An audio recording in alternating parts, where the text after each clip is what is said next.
Welcome back to the Lake Life Lowdown. I'm Christina with the Fran Campbell team at RE/MAX Lake of the Ozarks, and today's episode is going to be a little different and a lot of fun. I've got not one, but two powerhouse women with me, Mel Krantz and Natalie Whittle. Between running successful businesses, raising families, and keeping up with husbands who are just as busy as they are, these ladies know a thing or two about balance, grit, and making it all look good. But because I can't resist shaking things up, I gave them a challenge. While we chat about life, business, family, and everything in between, they're also painting each other's portraits. The results? Let's just say Picasso would be proud. Or at least entertained. So get ready for laughs, some real talk about what it's like to juggle it all, and maybe even a little inspiration you can take back to your own life.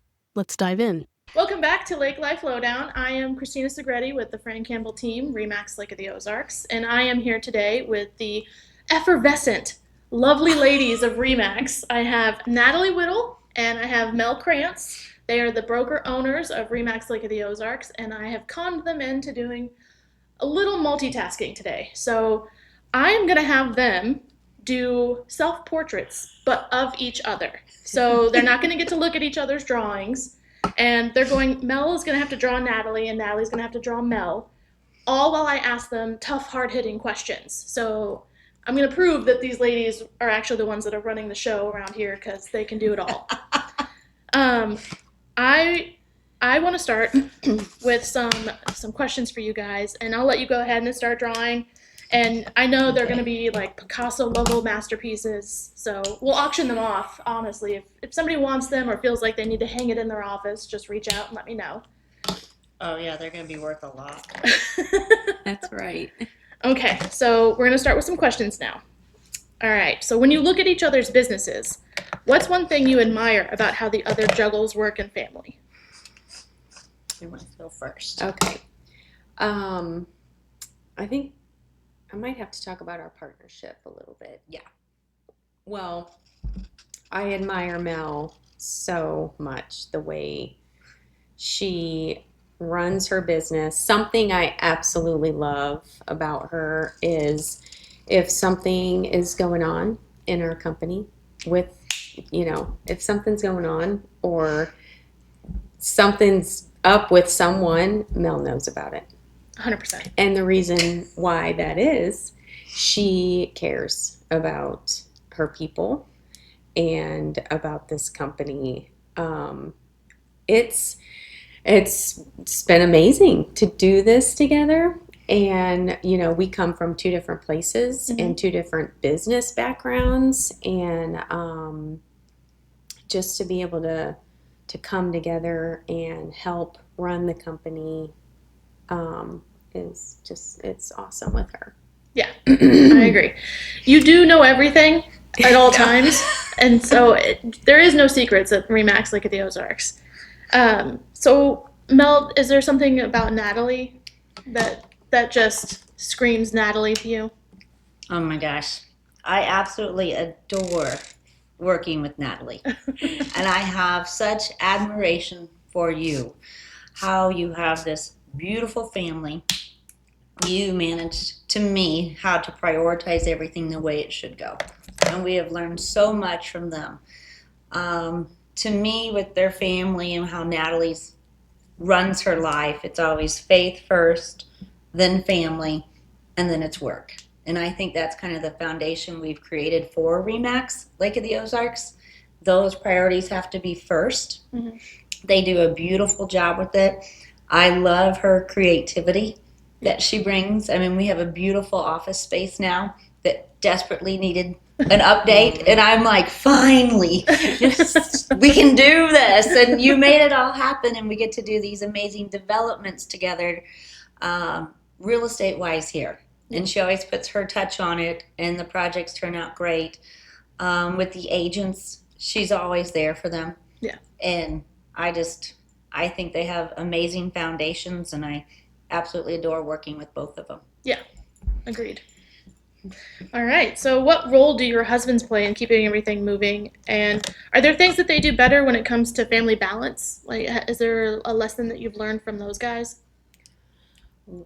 I really feel Jason and I we worked hard. I would say, I don't know if we always knew to do this in the beginning, and we're still working on it. You know, our marriage is important to us, so it's something we've put a lot into, and our family, and I feel like we do try to work as a team. Yeah.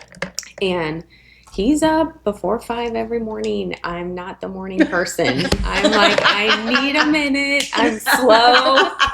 I'm slow to start moving, and don't talk to me until 2 cups of coffee. 100%. So we balance each other in that and keep each other going. You know, we were talking about just even the kids when they're with dances, they're out late. I mean, we've had to tag team a lot. Like, you know, you've got this one, I'll take this one, and sleep too. Like maybe one of us needs sleep one night, and the other one can take the shift or whatever. But yeah, he's pretty much Superman. Like what you see on the outside, really, he's the same at home. Like he jumps in. There's no way we could have ever had 6 kids if I was doing it by myself. He's like always been amazing. So I have to brag on him there.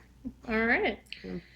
Okay, so I did ask Casey and Jason when I had them in the podcast last week if there was a Jeffism that they regularly quote or can, you know, just is always just ruminating in the back of their mind. So I want to ask, Mel, is there a Jeffism, or Natalie, is there a whittle wisdom that you guys catch yourself repeating to the kids or to, you know, agents or friends when they come to you with a hard problem or a question, or even just a dad joke that you maybe overheard Casey say one time and now you can't get it out of your head? I think with Jeff, he is super focused. I mean, I tend to come up with all these crazy ideas, like, oh, I had this idea, I thought of this. Because he wouldn't normally probably go that route, but then he puts it all in order for me. There you go. So he keeps us in line. Because I would have 50 million projects going at one time, and he'd be like, now, we need to focus. And then how are you going to obtain this goal? What steps are you going to put in process? Which annoys me greatly sometimes, because I'm like, can't you just do it? I mean, I gave you the idea. Now you guys need to come up with following it and just making it happen. Jeff is very, just very focused, very encouraging. Yeah. I think a Jeffism, he is very big on taking time for yourself. Yeah. And I am not that way. Jeff can focus in and do his hobbies and his goals, and he is dead set, and I'm still the squirrel. So I think he brings people around about running your business like a business. He's always telling us you're, you know, in business, but you're not by yourself when you're at RE/MAX Lake of the Ozarks. Yeah. You know, you have a team that supports you, and they're here. I think you guys always say he's like the dadism. Yeah. He's like the serious dad guy. Yep. But he's super fun. He has a different side. Then once you get it going, it's hard to turn it off. Yeah. Yeah. I told the guys when they were here, I said, Casey is like the 80s sitcom, like high school guidance counselor that you go to like wrap it out. Jason's who you go to when you want the truth, but you want it put gently. And then Jeff is who you go to when you need a dad. Like, just tell me what to do, tell me how to do it, tell me to get my head out of my butt, and tell me to move on. And so they have 3 different styles, but they are very all on the same page when it comes to giving advice. Yeah. That's awesome. Jason, I know he uses this a lot in business, and really he does with our kids too. Doing the little things, right? Mm-hmm. And we were just talking about this last night. A lot of times we set goals, or we see someone who has reached the pinnacle, and we just automatically want to be there. Yeah. But it's that process, and that process is doing the little things. He always says consistency over time. Yeah. And that is like, we were just talking about taking care of ourselves health-wise. Like, that is another thing. I mean, we would talk about that in, you know, like for even your physical health. Doing consistency over time. I can't expect to lose 20 pounds next month I think you if can. I'm not doing the little things right consistently over time. So Yeah. that's a good one. Well, those little things, those always add up, especially like, for instance, with you as somebody who is in design. Um, where does that eye for design come from that you have? I would say I developed that actually when Jason was in the NFL. We did a lot of moving. Yeah. We did a lot of relocating, and it was buying and selling of our own personal homes. And I think it was, I guess, that creative in me and the attention to detail that I just took a liking to it. And one thing that drives me is love creating spaces for people, spaces to live and work in. Like, I like to feel good in my space, Yeah. whether that's at the office or at home, and or different projects that we get to do. I want people, Yeah. to love the space they're in. Yeah. I would imagine that having to move consistently, so you feel like you're moving into someone else's home. So maybe that was part of like, I want to make this feel like our home. And so little ways to make that happen. And it really, I guess, to answer your question better, something that really sparked when we suddenly, we were in Tampa for just 1 year, and we suddenly moved back to New York. Our good friends had this house that they had gutted, and she took me through every step of the way. We ended up buying it, and I got to see that process that she did. She was very talented, and I just took to it. And then shortly after that, we built here at the lake, our first home here at the lake. And I did that kind of long distance, and I just immediately loved it. But I learned a lot from her, and then just loved it. Yeah. So, well, you've taken on a lot Just of like like commercial projects here too. So, the 1932 Reserve. I don't know how many of you have gone to that restaurant, but I highly recommend it. It's beautiful. Not just the food is excellent, but the design, and like, it's just a cool space. So why was it so important for you to have a project like that? Loved that project. Again, we had amazing partners that everyone brought something to the table. That project in particular, I always say it was my dream project, because I've done a lot of spec where you can use some creativity, but you can't go crazy. It has to appeal to the masses. Right. A lot of projects that I've done, the lofts were different, and I could do it. It was crazy doing 6 different units, all different, at the same time. It was essentially like building 6 different houses, because I wanted each one of them to have their own personality. Yeah. And Jason, it was hard at times, and he kept saying, "Why don't you just make them all the same?" And I would say, there is no way I can do that. And so it was just dreamy in the fact I could really be creative. It was something people were going to visit. Yeah. And my goal in those was that people would come, they would love it so much that they couldn't wait to come back. Yeah. And also that they would tell their friends. Yeah. And I just took that with each unit down to cabinet pulls, and every element, just wanted people to love the space. So Was there a design element that you were the most proud of? I know those beams were a pretty big deal for you down in the restaurant. Yes, I would say, we were just with someone, and it was so fun to tell them, our team, I mean, we had amazing craftsmen on this project. Our team pried up all the old floors, and Mel knew that building. She had that listing, and It was cool. so they pried up all the floors, planed them, and then we used them. We put them on a couple ceilings in the lofts. We made a couple headboards in the lofts.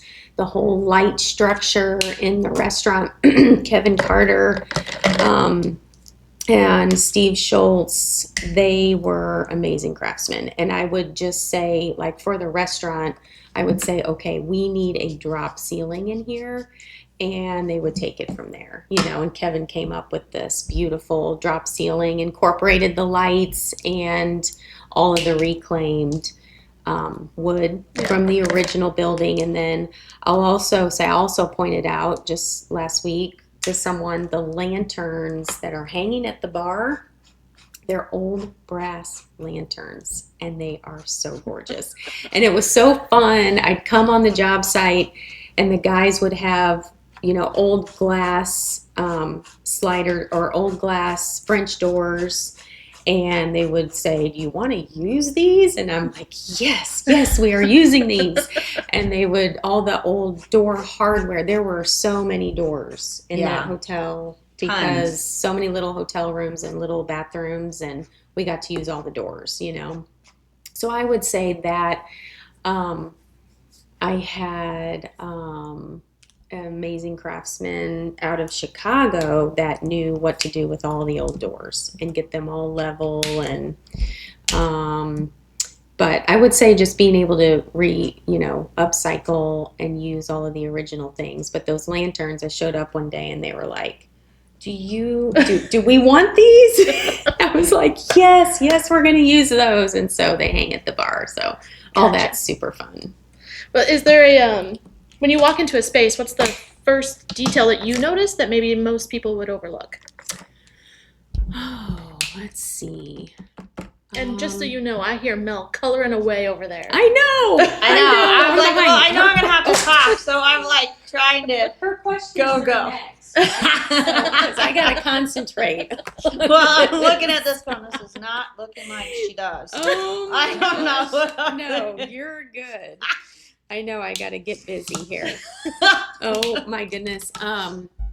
So let's see. I'm trying to think in a space. I honestly, there have been some spaces that I walk in that I love so much. I love how they feel, and I try to recreate that. And I would say the hard surface.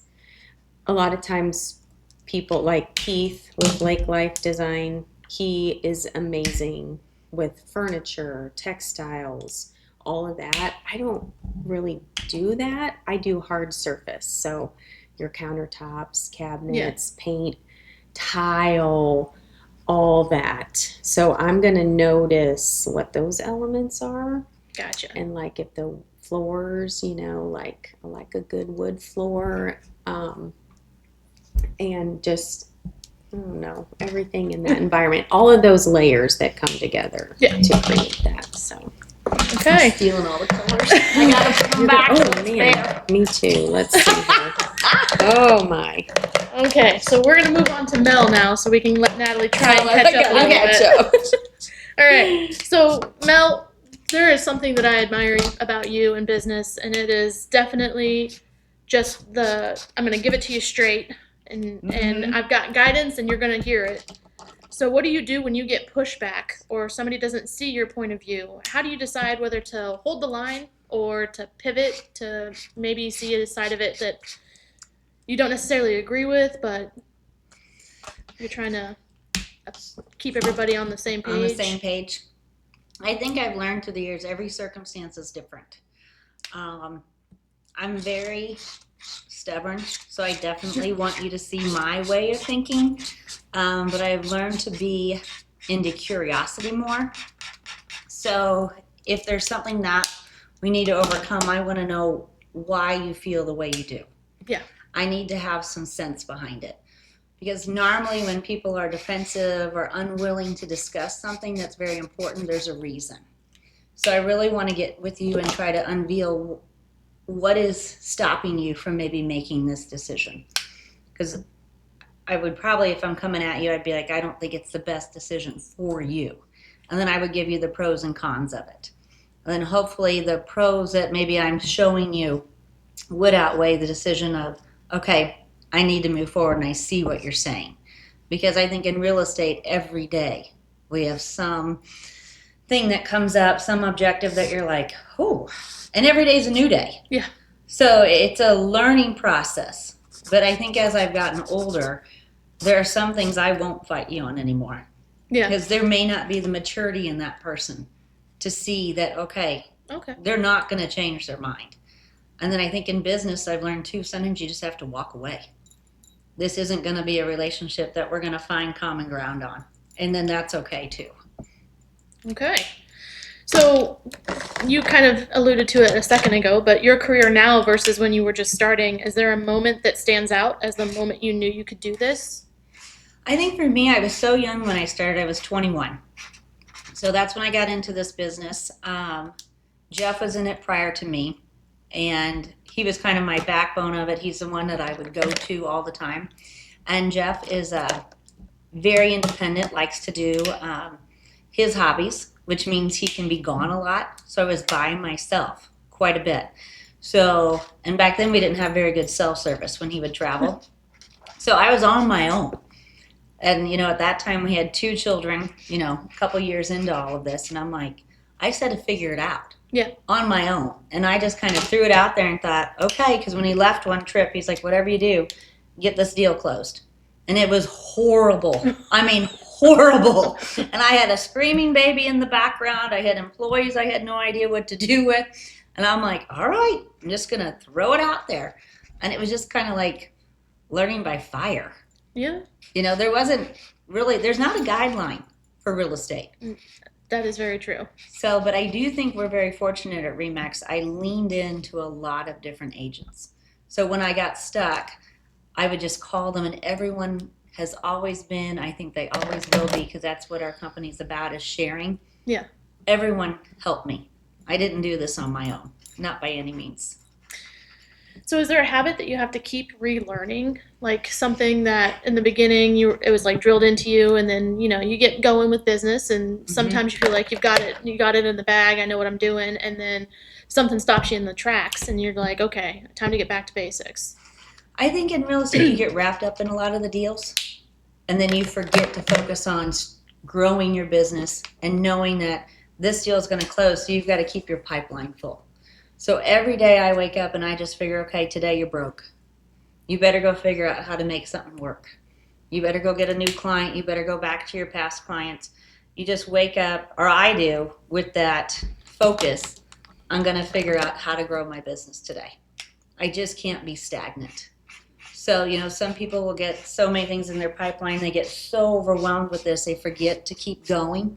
Because those deals are going to close, so you got to figure out how to keep your pipeline going. Right. So I just wake up every morning and act like I'm broke. And I do dial for dollars. That's what I do. And if Jeff and I ride to work together, it really bothers me. Because he totally screws up my groove. I love him, but I'm like, ugh. I do my calls at 7:30. Why are you in my car? And he's like, don't you want to talk to me? And I'm like, ugh, I do, but you had me for like 2 hours this morning to talk to me. Now you want to talk? Yeah. Yeah. Yeah. Amazing. Mm-hmm. Well, so there is something new that is happening in not just real estate, but in businesses all over the place, and that is the introduction of AI and social media and all those things. And I keep remembering, like, when I was a kid, my grandma's had a huge part in raising me. Like, there was a big concern about safety with cars. And so I had one grandma that would always say, the car doesn't move unless you have your seatbelt on. And in my head to this day, I hear the car doesn't move unless you have your seatbelt on. I had another grandma that said, always at that time, you didn't have remote start and clickers and all those things. So she said to always park under a street light at night. If you have to run into the store, park under the light so you can see into your car before you get in. And so to this day, even though my car has all those bells and whistles, I still park under a street light at night if I have to run to Walmart. So knowing that you have this big monster that is social media, Mel, you have a daughter and granddaughters, and Natalie, you've got daughters. Mel, what advice do you give them about using social media as a tool for success, but while also protecting themselves with boundaries? Well, I think social media and the different things that are available to us can be phenomenal, but I think they can be a huge detriment. And I think what everyone needs to understand, the minute you put it out there, it's out there forever. Yeah. And Thank goodness we didn't have that when I was younger, because that would have been terrible. But I just figure every day you walk out of your house, you're being recorded. Yeah. Everyone has Ring cameras. There's security everywhere. You are on camera 24/7. So I think you need to be absolutely aware of that and not make bad decisions because you can't go back. It's out there. Part of me doesn't like it because I look at Facebook like the fake book. I think there's a lot of pressure on children these days and people because everybody only puts their perfect things out there. Right. And life is not perfect. It's absolutely messy. And I think we tend to try to live our life to these other standards that aren't true. So I would say for the young girls, I think, or because we kind of went to daughters, you need to be true to yourself and then get your own self-confidence, not worry about what everybody else is doing. Yeah. You have to be okay with you first Yeah. and not compare yourself because you were made as your own individual and lean into that. But I think security-wise, I think people are watching you and they need to be aware of it. Yeah. I mean, I grew up with, park under a street light. Yep. Just be careful. And I think there needs to be a new awareness that, don't put provocative photos out there. Don't do things like that because you just are asking for trouble to come your way, which it's just not necessary to do. Yeah. I mean, you've got 4 daughters, various ages, but all of them are pretty much teenagers now, right? They're adults. Yeah. And I have to keep telling myself Yeah. that because it's crazy. Of all those years, yes, I mean, a huge part of my life obviously was spent raising them. Yeah. And now they're 19 to 24. Yeah. And so I'm like, I have 4 adult children. This is really crazy. I actually listened to a really good book on this 2 years ago called The Anxious Generation, and it's started to really cycle and become more well known. But part of the premise of the book is in the 80s, our kids were outside. We were letting them, they were very safe to be out in the neighborhood, and we thought, our kids are safe, and if they're with other adults, they're safe. And as time went on, then things started coming out in the media that, okay, maybe our kids aren't safe with certain people. So then we started to bring them into the home and be I want to keep you safe.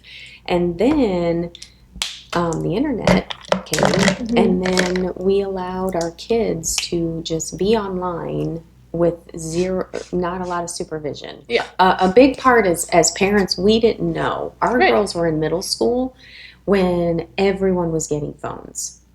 So we had to we learned a lot. We walked through a lot through those years, and now our boys coming behind, our boys are 14 and 12. They do not have phones. They are because of so much that we walked through, know. And so I think I agree what Mel said. Knowing who you are, knowing the truth about who you are, and not what social media says you are. Yeah. And we all know that even as adults, sometimes it's hard. I'm on Instagram and I'm comparing my house, I'm comparing my career, all the things. It's so easy for us. Can you imagine your brain not being developed yet and having all that just constantly? So my big message to parents is, why are we doing this? Yeah. Let's go back. We're the ones still. It's us that have the authority and the gift to protect our kids from it. Yep. So let's do that. Let's protect them as long as we can. And they have their whole lives. I do know this is a thing of our life. It's not going anywhere. Yeah, it's not going anywhere. And so to answer your question with business, I think it can be a great tool. I really could have used some AI in my drawing. Oh, yeah. I know. Me too. I don't know how you're keeping a straight face. I know Christina's thinking, oh, she's struggling over here. I'm looking at 2 very different pictures right now. Mel, you don't look like this, okay? I am not an artist. Well, I don't know if your accessories and makeup look right. same. There is meaning. There is meaning to what I did here.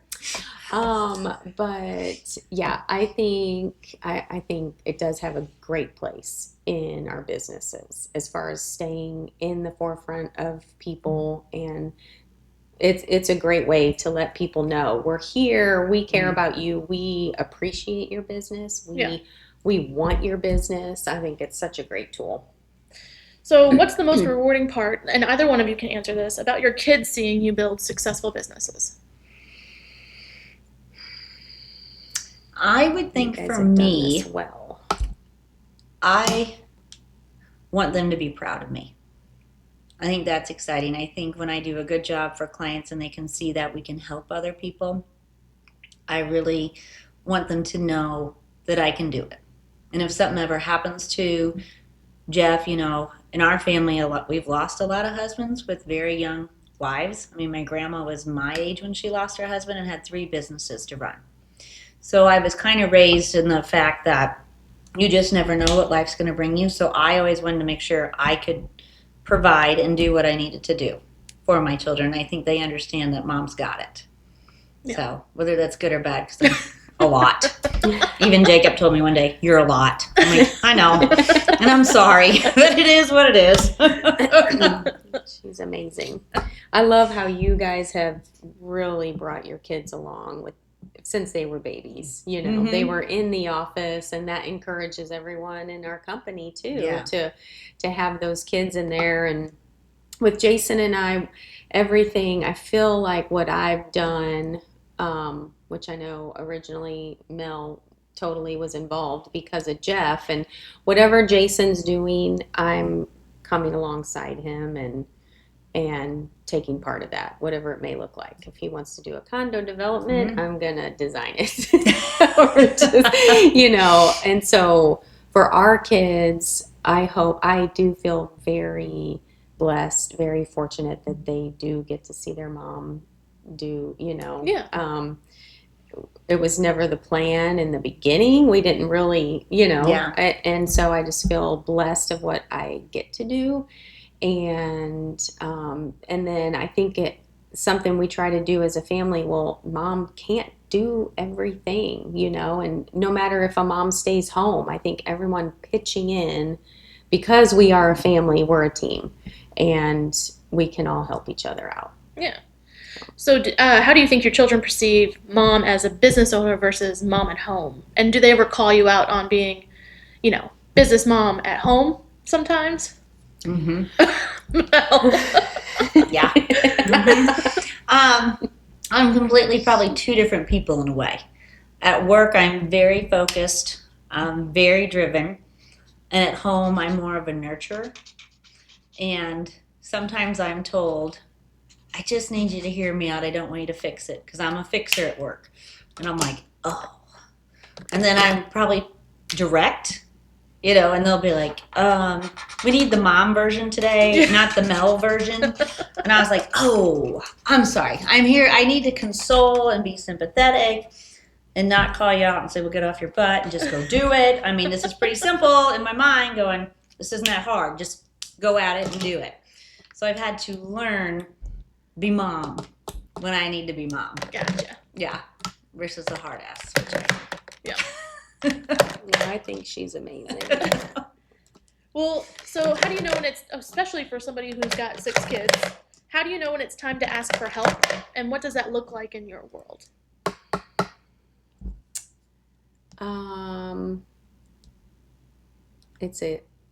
Okay. I was awful at this for so long, like so awful. Yeah, I got it. I got this. I think a lot of women need to hear this in particular. So say it loud for the women I in can the do back. this. I would say I learned from some close people around me. They say you're 5 closest people. And I probably had to learn the hard way. I probably had some major meltdowns, mental breakdowns. Yeah. Where I had to say, okay. I had to learn it. I had to learn to say, okay, I have limits. I have I cannot do all of this, and that it's not a negative thing. And so my life has been so enriched by, I mean, a simple thing is by carpool, just moms helping each other. Yeah. And then, I mean, I think when my girls became teenagers, there's just something about teenagers that is so humbling as a parent, because you have that sweet spot where they're in elementary school, and for the most part you still have the control, and then as they became teenagers, it was like, oh, I really don't know what I'm doing. we're really struggling over here, so I needed a lot of help, and it just, I think, just humbling myself and knowing, I don't have all the answers and I need help. But once you do that, whether it's a counselor, a friend, your spouse, it's like you're going to grow. You're going to grow through that. Yep. And I'm a big thing of doing the work of, the ones who are stuck, maybe don't want to step into counseling or growth or getting help in any way, may stay there. The ones that are brave and step out and say, I need help. So I've had to learn it. I've had to learn it the hard way. I've learned that the moment I take the beer into the shower with me is that whenever I get out of the shower, I need to call my aunt or my sister and have them talk me down a bit. Yeah. When I take the beer into the shower, that's when it's time. It's time. Yeah. Yeah.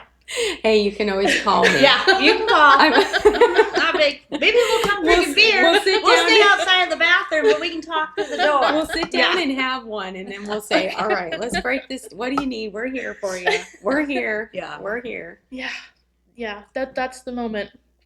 Well, don't you think, I think in our society, though, we're told, yes, we can do it all, which we can. I mean, the world has evolved where we can work, we can be a mom, we can be a spouse, we can do it all.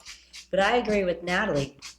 You have to get to the point that it's okay to ask for help. Yeah. And we do not have to be perfect. And it's humbling because you try to take all this on and you're going to find where you're going to have a mental breakdown. You're absolutely exhausted. Then you're not good for anyone. Right. And it shouldn't be embarrassing to you. It's real life. Yeah. And everyone's gone through it. I think if anything, I get disappointed. I'm like, okay, tell me your struggles or that. And then you'll hear people go, oh, I didn't have any. I'm like, oh my gosh, give me a break. Yeah. I mean, let's get real. Life's messy. And you can't tell me you didn't want to kill your spouse one day because I saw what he did and I would have been mad. And your kids are crazy. We got to get control. But I think the one thing I learned from some really good friends, and, I try to find peers and very successful women to ask them, how did you get through this? And I had to learn to say no. It is a complete And sentence. no to me now means just not yet. Can you volunteer for this? Can you do this? And I'm like, no. And that was so powerful just to say no. Yeah. Then I could refocus and then line my life up like the way I want to live it. Yeah. So when I get up in the mornings, I'm always like, I want to lead my life the way I want to. So then that means I have the control to do it. It's just the knowing and doing gap. Jeff tells me that a lot. Yeah. My grandma had a very strategic way of dealing with us, and it was to this day still the smartest thing I've ever heard somebody say, because she didn't want to crush us by telling us no outright. Mm-hmm. So she would always say, someday. Can we go to Chuck E. Cheese? Someday. Mm-hmm. Can we have ice cream after dinner? Someday. Mm-hmm. Can we do that? Someday. Yeah. So it was always someday. It wasn't no, because she didn't want to squash us. Yeah. But they say you can have it all, you can do it all, but they don't say the end of that sentence, which is with some help. Yeah. So I agree with both of you. Is there a sanity-saving trick that you've learned to keep everything running smoothly? Ooh, sanity-saving trick. I don't know that everything runs smoothly. Or to make but I know when I start to feel, the walls are coming in or I have a lot of weight, most mornings you can find me on my front porch with my coffee and in some quiet time. and just reflecting, reading God's word, praying. And that's my sanity. Like it, and yeah, because life will get crazy and it will bring you lots of things. And so I really I try to stay grounded and Touch some grass. Yep. That's exactly right. Yeah. Yeah. All right. So I have a lightning round. All right. Okay. What's the weirdest thing you've painted besides each other? Oh, That man. I've painted. Oh my. Did you ever have to redo a wall at the last minute for a client, or? I'm a terrible painter. I'm terrible. I have tried it. I would say I painted Jason and I when we bought our first townhouse a year into our marriage in New Jersey. I got this Ralph Lauren deep red paint and painted one wall and it was so awful. I'm a terrible painter, and I'm pretty sure we had to have the professionals come, and I had no idea what I'm doing. I'm not a DIYer either. And anyway, I would say that was gosh awful. No. I have painted a person's house before. I knew. To get it closed. Amazing. I knew you did. Yeah, Jeff and I did Amazing. it. They insisted that I get repainted, so him and I went there with our daughter at the time. She was probably 3, and I put her in the corner and she slept, and we got done at like 3 in the morning. We had to close at like 10 o'clock the next day, and they would not close unless it was painted. So I'm like, guess we're painting. There we go. And it was not the best job. I mean, it worked, but it was ugly. What's your go-to mom fuel or snack or drink on a crazy day? Like if you've got all the kids in the car and you're running out of time, or you've got 7 showings back to back, what are you throwing in the car? I like my prickly pear scooter infusion from Scooters. I have one today. Love it. I love it. It makes me happy. Yeah. Yeah, I'm just happy with it. And it's not good for you. I think it has Red Bull in it, but I love it. Oh, I love it. Smell on Red Bull. Love. Or Phoebe and Carrie and Tracy. I know. It's terrible, but I love it. Makes me happy. I love to go through SIP in the morning and get bulletproof coffee because it helps me focus. It's good for your brain, and I need it. I'm like, oh, I need focus today. And then, like in my cup right now, I have Diet Coke because I talk slow sometimes, and I needed to not be a slow talker right now. I needed that caffeine boost. Love my Diet Coke. The carbonation, and it's so good. Yeah. If you had one day totally off, no kids, no husband, no work, what's the first thing you're going to do? I think stay in my pajamas longer and just drink my coffee and read in the quiet. But I don't sit still very well. I was going to say. No, I mean, a good hour of that, I'm like, okay, what are we going to do? Then I want a project, and I'm going to do something. Yeah. Oh. I would... Wow, the whole day? The whole day. Whole day. One whole day, totally off, no kids. One thing I would do, I have a hammock chair on the dock that I would just go down there. I would read, maybe fall asleep for a little bit. And then the other thing, I would probably get in a project too. I love to organize, and there's never time for it. That can't be my top priority. So I would really enjoy that. I think you should come to my house and organize. I would start a different project and not finish it, or I would cook all day long. Just play in my kitchen with Frank Sinatra, and then I'd get a glass of wine when it was at least noon. I'd wait till noon. Come on. But then I would have music playing and just in my zone. What's your go-to lake activity? I love being on the boat. I just absolutely adore it. And we don't do it enough. Yeah. That's our only issue. We don't do it enough. But I think that's one of my favorite things. It can be so peaceful. Yeah, especially in the fall. That's one of my favorite times. Yeah, there's something about it. I like to paddleboard, but just getting on the boat, it's so relaxing. And Yeah. you can't, it's hard to describe, but every time, especially in the fall, when it's quiet and love it. So actually, and surfing, I'll surf. Yeah, you're good at that. I think if you want a baby to fall asleep, put them on a boat. That was the best. They were out. Who's more competitive, you two or Jeff and Jason? I think we all are. I know. We were together at dinner last night, and I was cracking up this morning because we both went on these really cool trips. And I go, Jeff, we are all such big eyes. It was like, no, look at my camera, look at mine. And then Jeff's like, you were interrupting me. And I go, well, Jason and Natalie were interrupting each other. And then, I was cracking up because I'm like, we're like, no, show them this picture. And we're telling each other what to do. And I'm like, it was awesome. We were all excited. The guys are competitive, but we are too. Yeah. We may be, I might be a little more quiet about it, but it's a sneak attack. Very competitive. So I think all of us, which it just helps drive us, Yeah, because we have new goals for the company. Oh, of course. And I'm so pumped. I'm trying to get him all to roll it out, and I haven't even told you yet. And he's like, oh, no. It's going to be so awesome. Oh, I'm excited. We got to do it. I'm here for it. What's the one thing you can't live without that people would never guess? Hugs.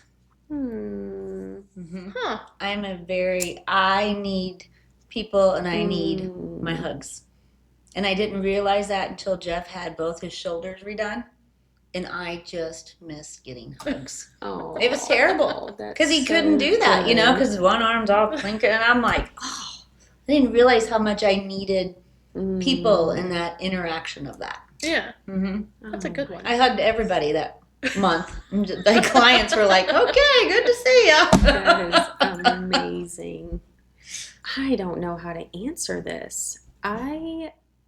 This is going to sound weird. I love an overcast, rainy day. That does not sound weird. I love that. Yeah. Ever since we lived in Florida, every single day was sunny. Every single day was sunny. We might have rain come in for 5-10 minutes. Yeah.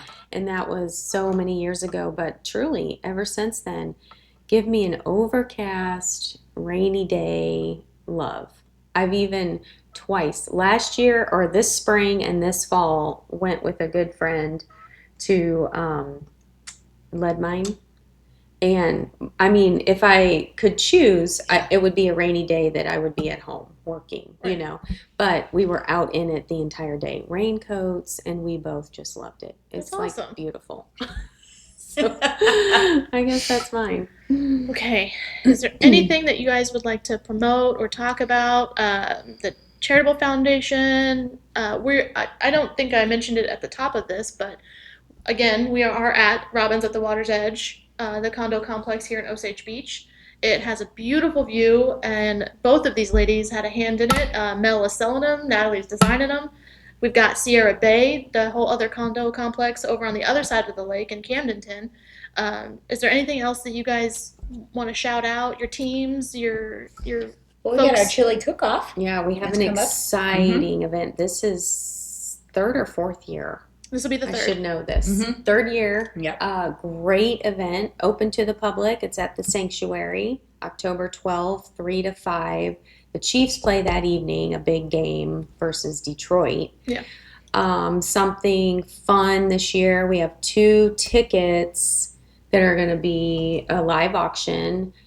Great seats at the stadium. And that is for December 14th. Is the game. So we're going to auction those off. That should be fun. But the charitable foundation, everything that we raise and agents give every month, and then sometimes we do other events like the chili cook-off, but everything stays local. We receive grant requests every month. The board is made up of agents and staff in the company, and they vote of which grants to award, and it's great to be a part of, and something that Mel and Frank and others founded years ago, and it's great. So come out to the chili cook-off.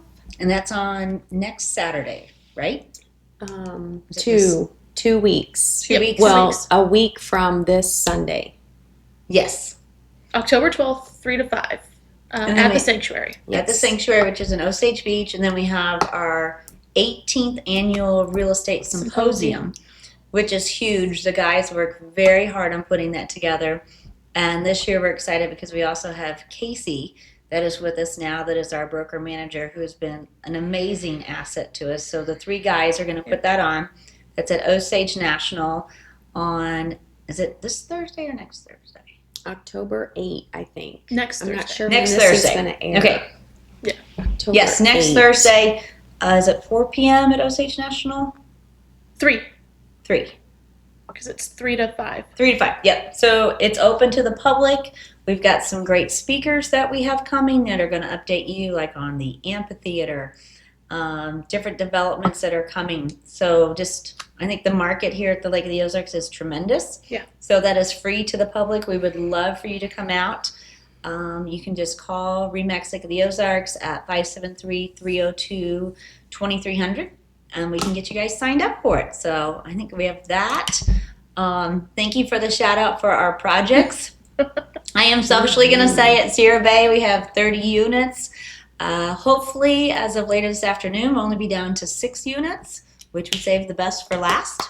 So that is a beautiful project in Camington. Huge views, great water. Yeah. Beautiful project. And then, of course, here at Robbins, we have 2 that are closing this week. And we only have 12 units here, so we'll have 10. And Natalie kind of finished them all a little bit different, so they all have their unique flair to them. And that's right here in the heart of Osage Beach.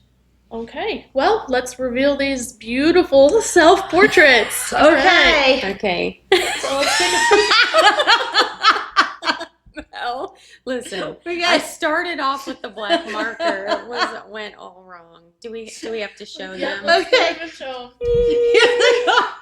No, I have to explain. Obviously, there's a RE/MAX balloon. Yeah. This is Jeff, Cassie Tyler, Oh. Lincoln Marley, Jay Kerrigan, Zach. So. And she put her lovely RE/MAX balloon. Oh Well, my I had to goodness. give you earrings. And I had no, but look at You your, did so but your good, blush. friend.